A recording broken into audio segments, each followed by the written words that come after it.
I may as well continue with my story of the trip here. So, after we got to New Orleans and I spent some days working on that assignment there, we ended up doing a lot of things there. We ended up going to the Jazz Fest for one. We went to a World War II museum. We went to an aquarium, an insectarium. What else did we do? We went to the restaurant that Guzma works at. Very fancy place. We went to these gardens in New Orleans. They're this park gardens kind of place.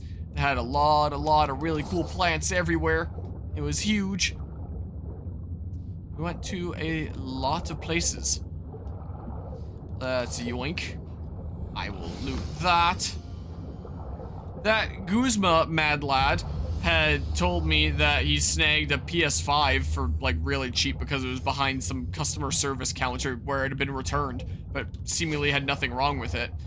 So he said that he got it to be able to have one himself and one that his brother had, but bro apparently not around enough to warrant using it. So he was just like, oh, I'll just give it to Harmonia because Harmonia doesn't have a PlayStation 5 despite being a content creator that does a whole bunch of video game stuff.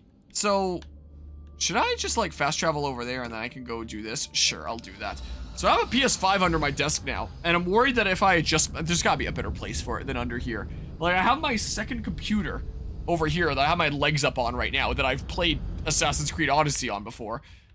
And right beside it is the PS5, and I worry that if I put my legs down and move them around that my toes might accidentally touch the power button and it might turn on. I've tested it and it works and it seems just fine. I've yet to boot up a game. And because that crazy Mad Lad Guzma did crazy Mad Lad things, I went ham on trying to do a crazy generous thing as well. But with that 3D print, I did a Primal Dialga where I spent like a week on the side painting it, putting in like a few hours each day towards painting it and turning it into a whole Primal Dialga thing. So that was another reason why I couldn't quite finish my assignment on time. Well, I did finish it on time, but like before my trip is what I mean. Holy crap, that is a lot of guys. My goodness gracious. Because if he's gonna do a crazy generous Mad Lad thing, then I gotta do something crazy here back. So that's probably the most effort I've ever put into a 3D print because I was painting it for a week. But it actually turned out really cool. It did break on the trip, but nothing that a little bit of glue couldn't fix. So it wasn't a super biggie. It worked out in the end here. And I 3D printed a lot of things. I think I printed like about 20 things that I brought over.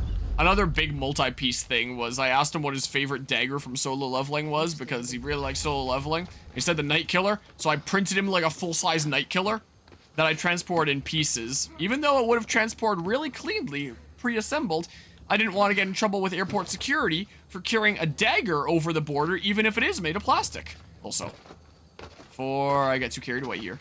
Exit the area. Quick save. There we go. Now we enter again. So printed a whole bunch of things. I printed several functional Pokeballs that are multi-piece assembling prints. So I try to print a whole bunch of things in return. Of course, the thing I did in return was a whole lot cheaper when it's made out of plastic that I print.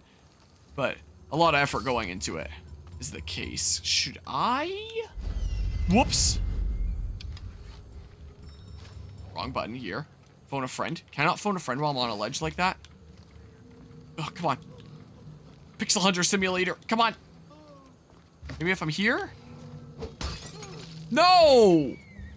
I wanted to press B and go down. I just used one of my... Uh-oh. I just used my shield-taking skill on that pot.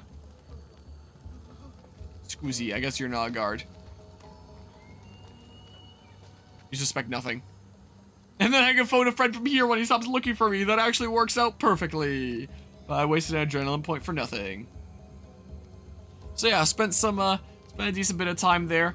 The jazz festival was interesting. So, I believe I mentioned it earlier in the stream, but he initially invited me down for Mardi Gras, which would have been in February. But that was gonna be right in the middle of my final semester. And considering how busy I did end up getting in the middle of February, it's a really good thing I didn't go down for Mardi Gras, because that would not have been really great in terms of my schoolwork. I would have fallen so behind. So he was like, oh, what about coming during the Jazz Fest? Because that's end of April, early May. I was like, okay, I can do that. I should be done with my studies by then. And I was almost done. It worked out. It did indeed work out in the end. So, oh, I guess I could have done an assassination thing, Bob. So, I don't think the Jazz Fest is the kind of thing that I ever would have gone to for the sake of just going to the Jazz Fest. It was just, I want to go visit that Guzman nerd in New Orleans. Let's do it during a time there's something big going on and check it out for the sake of checking it out. Link. Sweet. Alright, pole marches down. I got a 6 sledgehammer. Pretty sweet. Just beat him up and took his lunch money. There was a lot of people there.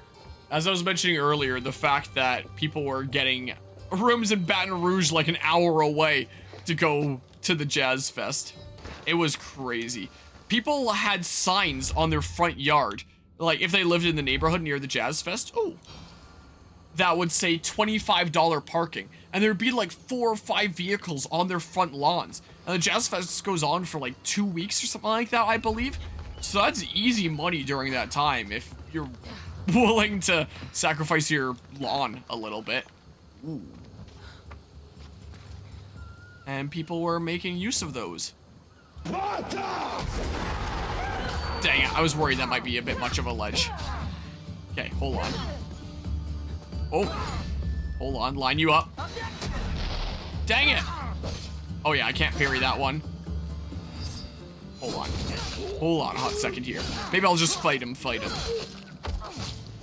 And one of the things I've been growing here lately has been okra, because Guzma brought me some seeds when he came down last year. So while I was down there, I wanted to try fried okra. And when we went to the restaurant that he worked at, there was no okra because the Jazz Fest bought all the okra in town. Like, it is a very large event. That's not the dodge button. What am I doing?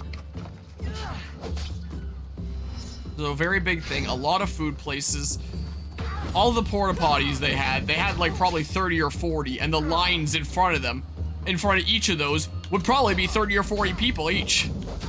Like, absolute insanity. Just set you on fire here real quick. And then do this. Let's heal myself. Let's do an overpower attack. Because that's a way that I can spend my adrenaline if I don't have other ways to do it.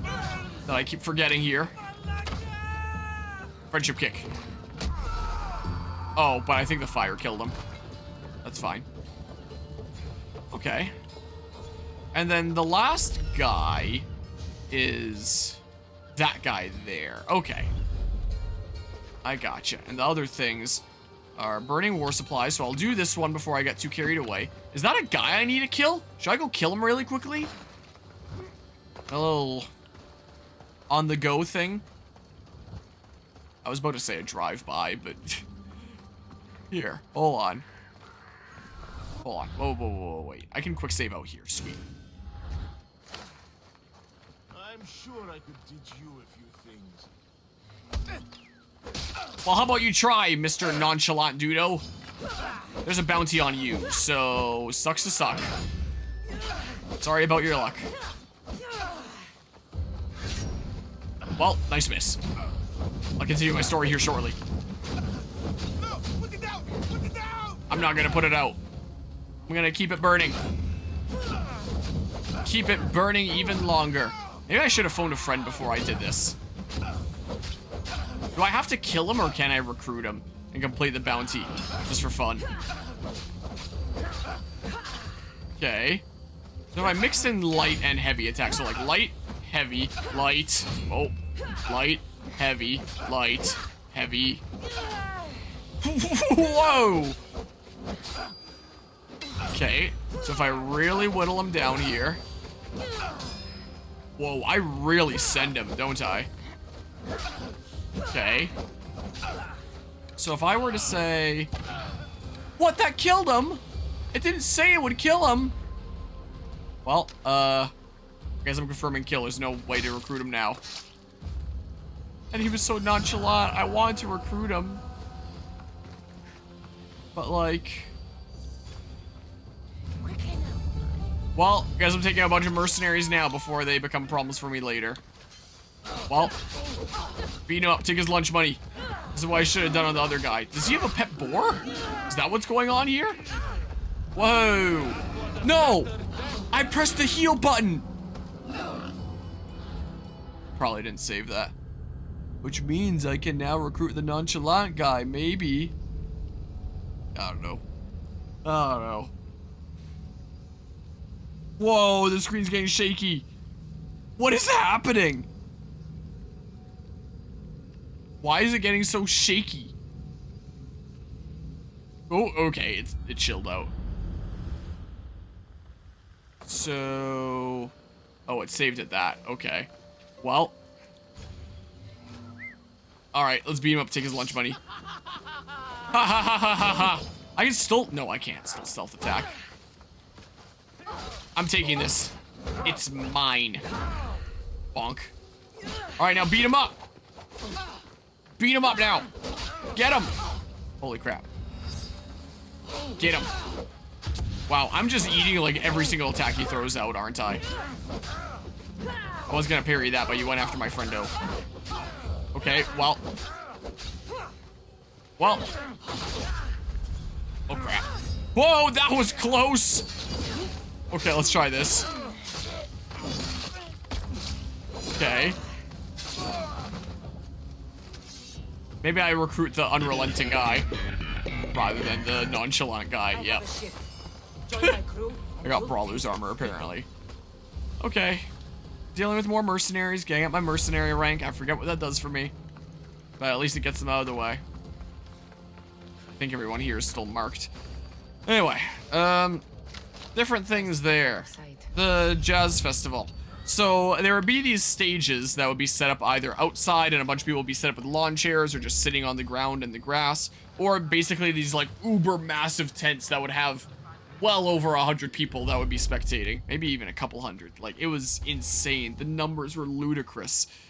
Like, it seems like a really, really big event. Oh, I'm in the fort area there. There, now I can quick save. And apparently there's like a lot of big names in music that come on different days. We just went on like what day was the most convenient in our schedule just to experience it. Went around listening to some different kinds of music. It was very, very crowded. There was a lot of like craft places open too, or like souvenir shops and places that would sell like different apparel and handmade different things. And the stands that sold the official Jazz Fest shirts were very extremely expensive. You want a t-shirt? That's gonna be $40 USD. So my dad and I each got one just to say like, hey, we've been to the Jazz Fest, this was it, and then never go again.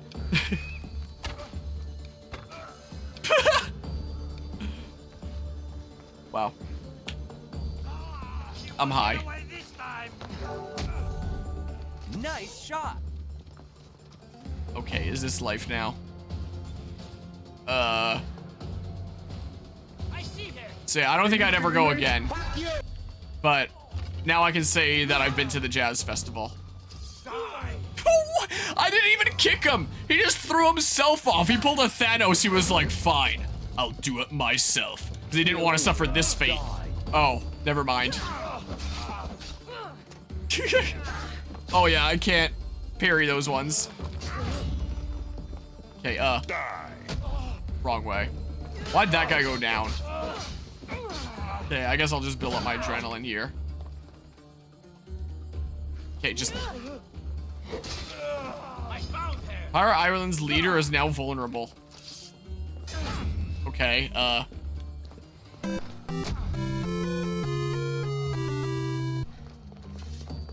maybe I'll have to adjust the volume on those one of these days.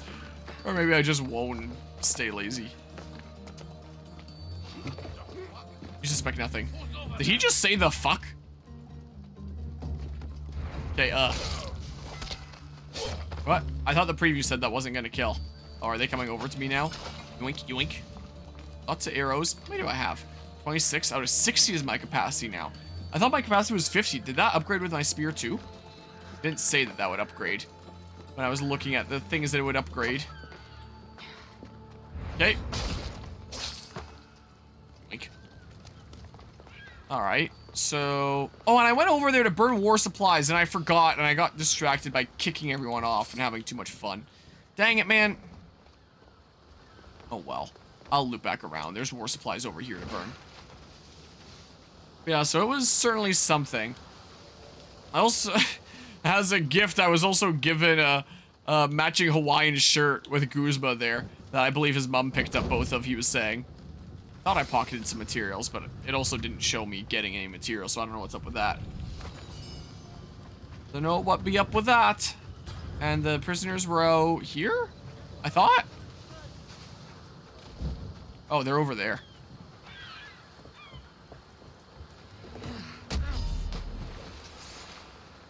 I know I could have just assassinated, but it's funnier to do that. Quite frankly. Okay, well. Whoa.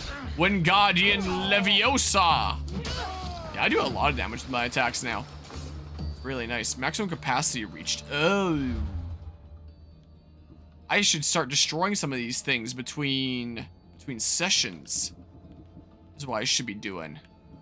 So, like, how do I... Here, dismantle. Okay. None of the legendary things. Whoa, it keeps on shifting my thing here weirdly. Let's just dismantle a whole bunch of this stuff for now. I can use them to upgrade my ship. Here, I'll probably dismantle a whole bunch of stuff on my own time between sessions. This is what I will try to do. Let's see here. The restaurant that Guzma works at, its food was really, really, really good. It was a really fancy place. Probably the fanciest place I've ever eaten at. But it was really good. It's a seafood restaurant. And why am I going to the map here? Yeah, so 1 captain, 2 war supplies. And when he was out at our lake cabin last August, we went fishing, and I ended up catching 1 fish that was big enough to keep. A jackfish. And he never worked with a jackfish before. Said that you could get all the bones out. He could, because jackfish are insanely bony. But he wanted to prepare it in a way that the restaurant does. And he made a Parmesan crust out of it. So it literally had this cheese crust over the fish, and it was so amazing. So when I was looking over the menu at that restaurant, one of the options was Parmesan crusted flounder. I was like, oh, I gotta try that. And I'm not usually that much of a seafood person, but oh man, that was so good. Like the cheese crust over the flounder, so good. Look at all the experience I'm gaining. Probably the best fish I've ever eaten.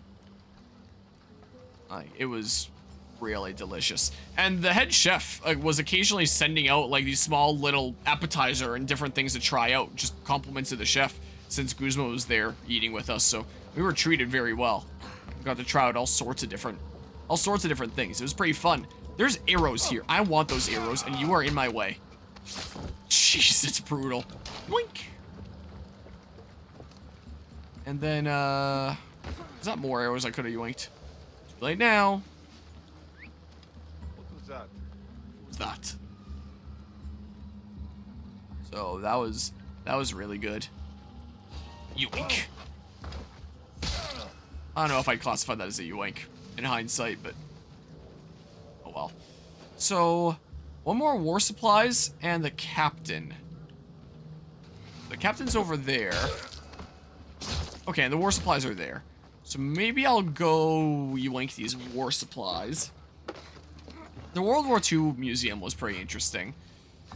It did seem to tell everything very much from the US perspective on the war. And not necessarily the negative things. It would have been interesting to see it focus more on what was going on in some of these other nations. It's basically what was going on the fronts and what was the United States reactions to what was going on these fronts. Not really much of what were things these other parties involved were up to. Like Japan's colonial efforts in other parts of Asia, for example. It didn't really touch all that much on that. Apart from saying, like, hey, they're taking over a whole bunch of islands and trying to be colonial. It didn't really delve that much into it. Or one of the things I studied in this East Asian history class was during that time period when Japan was being like, huh, the West is being all colonial and getting all this land. we should do that before it's too late and have all this stuff that's under our name. I found out with that class that there was a lot of really, really nasty stuff that Japan was up to in Korea that they still, to this day, kind of refuse to acknowledge as war crimes that they did. And one of the things that has a connection to the US, like eventually after the end of the war, was Unit 737. I believe that was the name of it, where they basically just did all these experiments with every kind of awful thing that you can imagine to really test out what the limits of the human body are. Like, if anyone's seen the Fallout show, if anyone hasn't seen the Fallout show and doesn't want to get spoiled, like, click off now to avoid spoilers. But 731, that's what it was. What am I getting confused with here? Unit 731, that's what it was. And in the Fallout show, it's revealed towards the end that there's experiments going on in each of the different vaults, and all these rich jerks are concocting these different experiments of, like, what if we put these people through this? What if we put these people through this? What if we put these people through these situations? Like that kind of thing, where it's toying around with a lot of lives and killing a lot of lives for these experiments. Imagine that, but it happened in real life, and it was what Japan did in Korea. So after the war ended and there were all these results, if I recall from this class, so don't quote me on this, the scientists behind this were let off without any charges with the, wow, you really don't see the body there? With the deal being that the US, the United States government, gets the results of all these experiments rather than them being destroyed. So the US has that all somewhere, and the scientists behind it didn't face any repercussions. And like, it's one of those things where it's kind of difficult to say, like, what is, like, the most right thing here to do. Like, I'm sure a lot of them probably aren't alive anymore, the scientists behind that. Yeah, like, a lot of Nazi scientists went on to work in space programs for the US. Was the case. That was a pretty common thing. But there was no mention of Unit 731 anywhere in the World War II Museum, and I think the one in New Orleans there, I think it was supposed to be the National World War II Museum. It was a big place. There was a lot of stuff going on there. But yeah, so things like that don't paint the US in as nice of a light, there's not really any mention of. Oh, I gotta exit the restricted area. There were some things in the museum, admittedly, that said, like, hey, this wasn't all that great of us back then. Like the inherent racism that was going on back then. Where it's like, hey, let's enlist people of other races because we have to, but we're gonna put them in, like, lesser positions and not treat them as well and stuff like that. So I did admit that, and that's admittedly a lot better in the US today.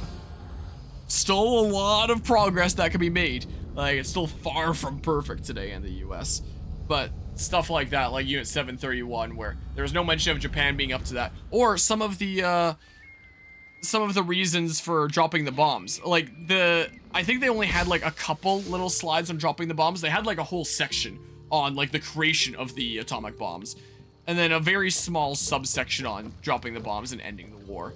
And it basically in that section just said, yep, the bombs were dropped to end the war. And that was basically all the reasoning that they gave. Not things like the US was trying to demonstrate its power to Russia to say, hey, don't screw with us, knowing that they were going to be going into the Cold War soon after. It didn't really detail anything like that. It was just, hey, the US dropped the bombs to end the war. So it was a very US-centered perspective, and it didn't really explore a lot of things very in-depth. Admittedly, I didn't read all of what was in all these things because there was just so much. But those are things that you'd think would be, like, key points if they did want to bring them up. But yeah, so they didn't really cover all that much of what was going on in Russia, in Germany, or in Japan. Just what was going on in, like, the combat fronts and what was the US's reaction to them and what the US was doing. So it would have been neat to see, like, a fuller picture at, like, such a massive museum. Where is this thing?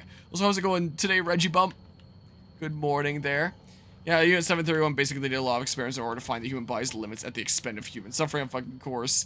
To put it mildly, very mildly, yep. And the results of all those experiments exist in some US archive somewhere. Alright, I gotta keep on quick saving before I die. So what's going on here? Just kill alpha animal? There's a whole bunch of chests and stuff too. Surprised this isn't zooming in more like it usually does while I'm doing my bow. Okay. I suck. The ragdolls. Alright, I want these things. I want these things! Cave of the Lion. Pull out a torch already. Oh god, I have to hold all of them. No, please! Woo! Whoa. Yoink, yoink. Just in case. May as well, as I'm going through, build up my adrenaline with that. Sweet. Dropping bombs in the war zone. That sounds like they're implying that they wiped the country off the map. Yeah, that does almost sound like it. But yeah, they couldn't quite do that. That would not be a thing you'd want to do. I mean, there's still a lot of debates to this day about, like, was it really the best approach to drop those bombs? Screw this guy. I don't know what he did, but... Or she, I guess. Can't believe I'm assuming genders in 2024. I'm going for a better look.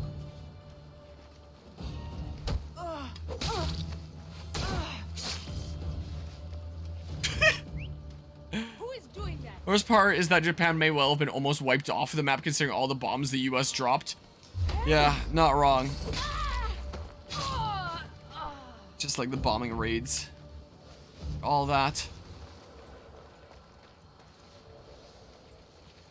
Well. Guess everyone here dies now. Take that, air! Anyway, so the World War II Museum was interesting, but there were definitely some issues that I took with it. For sure. Oh, unrelated to the World War II Museum, but one of the things I noticed there, because obviously at the World War II Museum, but one of the things I noticed everywhere else as well, not everywhere else, but a lot of places, is in a lot of places in Louisiana and Texas, there were very frequent, like, either veteran or currently serving officers or members of the army discounts at all sorts of places. So that makes sense at the World War II Museum. I think it was veterans is just free. It might have been. It was either free or a heavy discount. But there was a lot of places where it's like, vets and currently serving military people, they get, like, big discounts at places. Actually, I don't know how big of discounts they were. I just know it was discounts. I didn't look too closely into the prices. But I know that the States puts a lot more emphasis on glorifying its military than, say, somewhere like Canada. So the fact that all these shops that I saw across, well, maybe not shops, more like attractions. So as you're getting tickets to things like different aquariums and things that we went to and different exhibits, there were very frequent military discounts. And I don't think I've ever seen that in Canada. Here where I live. Don't believe I have. Free captive loot treasure. I can do that. But yeah, let's be glad that we live in the peace that was paid with so much suffering and blood. Yeah, if this peace lasts with the way a lot of things are going in the world, hopefully it continues to last. Despite all the violence going on in the world, it's crazy to think this is still the most peaceful time in human history. Like before World War I, World War II, well, I guess just before World War I, you could say then, there used to be a war between major powers, like every 20 to 30 years. Like, it's just one of those things that it happened from time to time. And now that doesn't really happen anymore. So despite all the conflict and violence in the world, at least that's not happening yet. Hopefully stays that way. Like, who knows with all the trouble that, Putin's stirring up, and all the stuff in Israel, and, oh crap, oh crap, oh crap, oh crap, oh crap, oh crap, oh crap. And everything that's going on. Hopefully things don't end up spiraling. I know a lot of powers in the world are trying to be really careful to make sure it doesn't spiral. But it's just a mess. Whoa. And the peace that the world, well, the peace that the world currently has, I don't understand why major powers would put that into jeopardy. Like with the crazy stuff that Putin's doing, for example. Like, I know that he's just capitalizing on the plans that Stalin first put in place to reclaim Ukraine. Like, it's been a effort to get that for a very, very long time now. What with the starvation tactics that Stalin employed there. So it's not like this is a recent thing. But, like, still, just why? Can you just not just be content with what you have and just chill out? Time to die. I say as I'm playing a game where I kill people that I don't even have to kill. Okay, but this is a video game. But the video games make me violent in real life. Okay. I got a golden statue. Whoa. You're free. Go roam the wilds. Something. Oh yeah, 1 is the war. That means you're entitled to the 1% discount on Tuesdays. Yeah, that's right. At the museum or something or other. So yeah, that was an interesting part of the culture in the US that I noticed that you wouldn't really see in Canada, is the whole military discounts. I mean, obviously at a war museum, but other places as well. And I want to finish telling these stories, so I'm gonna go do other world things while I'm telling these stories. Oh, I gotta exit the restricted area. So that was an observation that I made. I should be able to fast travel now, right? Should be able to. Heck yeah. Sure, let's do it. Let's do that. The origins of math. Whoa. Harmonics. Whoa.